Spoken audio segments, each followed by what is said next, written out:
नमस्कार। मैं पूर्व सैनिक और सीनियर सिटीज़न रमेश चंद्र, जिला जींद, हरियाणा देहात से बिलोंग करता हूँ। मैं एक छोटी वीडियो के माध्यम से आज माननीय प्रधानमंत्री महोदय, माननीय गृह मंत्री महोदय, माननीय वित्त मंत्री जी और ईडी के बड़े अधिकारियों से एक अनुरोध करता हूँ।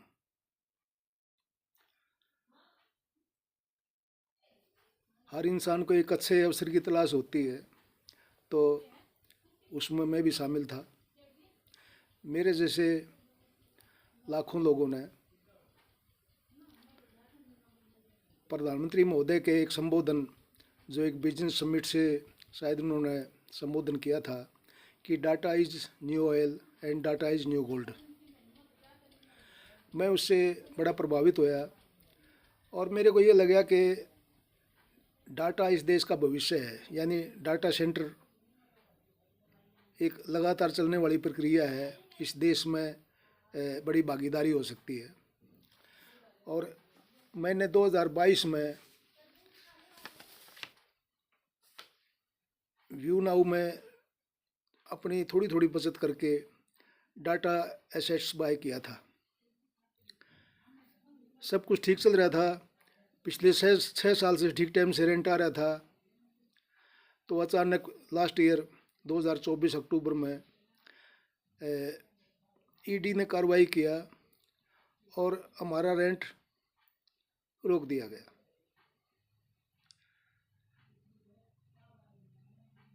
मैंने इस विषय में माननीय प्रधानमंत्री महोदय को एक अनुरोध पत्र लिखा, प्रार्थना पत्र लिखा, जिसका अभी तक कोई रिप्लाई नहीं आया है।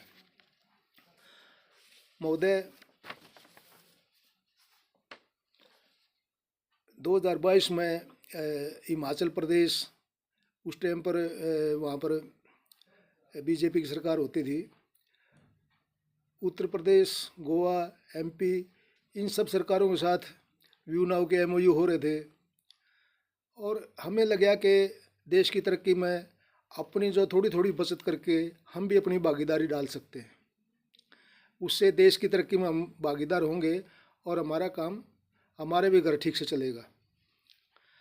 महोदय, हमें ये पता था कि इस देश को 40,000 डाटा सेंटर की ज़रूरत है और हमारे देश में सिर्फ 450 डाटा सेंटर ही लाइव हैं। तो इसमें स्कोप दिखाई दिया। लेकिन पिछले साल अक्टूबर 2024 में अचानक से हमारा रेंट रोक दिया गया। पिछले 6 साल से ठीक टाइम से रेंट आ रहा था, लेकिन कोई जांच नहीं और कोई शिकायत नहीं, किसी की कोई शिकायत नहीं थी। सज़ा सुना दी गई और व्यू नाउ का रेंट रोक दिया गया। पिछले 6-7 महीने से हमें अपने एसेट्स का, हमारे खरीदे एसेट्स, भारत सरकार के लिए दिन रात आज भी अपना काम कर रहे हैं, देश की तरक्की में योगदान कर रहे हैं, लेकिन हमें कुछ नहीं मिल रहा क्योंकि ईडी ने अपनी कार्रवाई कर दी। कार्रवाई होनी चाहिए, ट्रांसपेरेंसी ज़रूरी है, जांच अनिवार्य है, उसमें कोई दो राय नहीं हो सकती। लेकिन महोदय, आज ये कहा जा रहा है कि 3,700 करोड़ का घोटाला हो गया। जब हमने अपना एसेट्स बाय किया तो 18% भारत सरकार को जीएसटी दिया। क्या 700 करोड़ सरकार ने हमारे साथ घोटाला किया? मैं नहीं मानता, क्योंकि ये एक सरकार की प्रक्रिया थी। हम कानून को मानने वाले लोग हैं और 3700 करोड़ का घोटाला नहीं हुआ। हर महीने 80-90 करोड़ रुपए करीब 1 लाख परिवारों को रेंट आता था, जो हमें 10 साल तक आना था। हम कोई गवर्नमेंट से, भारत सरकार से, ईडी से फ्री का नहीं मांग रहे कुछ भी कि साहब हमें फ्री का दो, हम कोई आगजनी करेंगे, तोड़ फोड़ करेंगे, नहीं।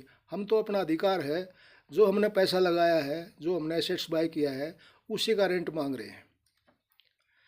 महोदय, मेरे को जानकारी है, एक एक गरीब माँ बहन ने, माता ने, वो अपना मंगलसूत्र अपने ज्वेलरी बेच के अपने 2-2 टेराबाइट बाय किए हैं, ताकि उनके बच्चे की स्कूल की फीस चलती रहे और घर की रसोई खर्चा चलता रहे।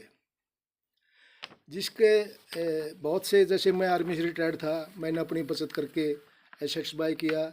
मेरे को देख के कई और भी नेवी से, एयरफोर्स से जो रिटायर्ड हुए, उन्होंने भी अपने एसेट्स बाय किए।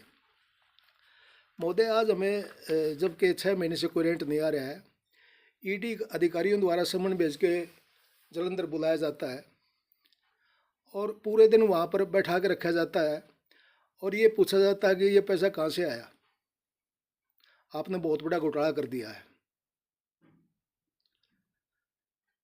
महोदय, हमने कोई घोटाला नहीं किया है। ईडी कहती है कि आप एफआईआर दर्ज करवाओ व्यू नाउ के खिलाफ। जिस आदमी ने कभी भी हमारा एक दिन भी रेंट लेट नहीं किया, उसकी शिकायत हम कैसे कर सकते हैं? अब ईडी कहती है कि हम आपका रेंट वापस दिलाएंगे।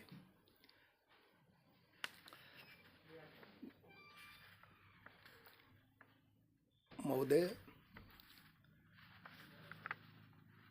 जब किसी को इंडिविजुअल को समस्या आती है तो उसका कोई अथाह नहीं होती, कोई अंत नहीं होता।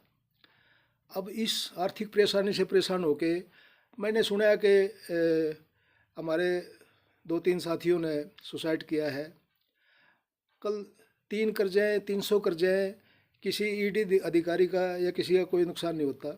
ये तो हम जानते हैं कि सुसाइड कोई समाधान नहीं होता, लेकिन शांतिपूर्वक तरीके से कोई सुनवाई भी नहीं होती। अगर शांतिपूर्वक तरीके से सुनवाई हो तो शायद आज ये समस्या नहीं होती।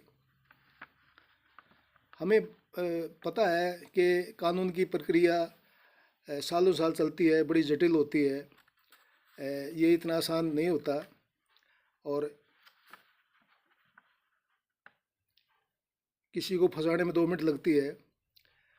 जलंधर से एक ईडी का अधिकारी फ़ोन कर देता और नोएडा में उसकी एफआईआर दर्ज हो जाती है व्यू नाउ की। लेकिन इसी को सॉल्व करने में अगर प्रशासन सॉल्व कर नहीं पाए तो 1 दिन में इसका समाधान हो सकता है, सिर्फ 1 दिन में। व्यू नाउ जो आपको बताती है कि हमारे इतने लोकेशन पे एसेट्स है, उसको चेक कर लो। गवर्नमेंट की कोई देनदारी है तो वो चुकाएंगे, और हमारे अकाउंट को जो सीज कर रखे हैं उसको खोल दो।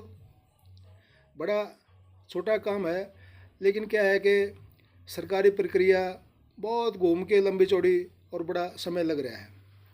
मैं ईडी के अधिकारियों से, प्रशासन से ये अनुरोध करता हूँ कि हम सब कानून को मानने वाले,